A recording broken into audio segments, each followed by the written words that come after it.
ভালো করে নজর করে দেখো, এই মহামারী করোনায় কত ব্যবসায়ীর ব্যবসা বন্ধ হয়ে গেল, কত চাকুরিজীবীর চাকুরি চলে গেল, যায় নাই? কিন্তু নজর করে দেখো রে মুমিন, বাংলাদেশের ইতিহাসটাই বলি, বাহিরেরটা পরে বলি, আমার সোনার বাংলাদেশে স্কুল বন্ধ হয়ে গেল, লেখাপড়া নাই, শুধু অটো পাস। কথা ঠিক নেই?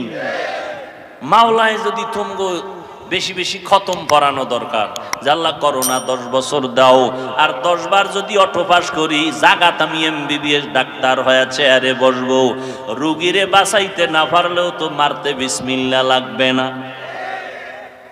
স্কুল বন্ধ, কলেজ বন্ধ, কিন্তু তাকাইয়া দেখো রে মুমিন, আমার এই সোনার বাংলায় একটা কোরআনের মাদ্রাসাও বন্ধ হয় না।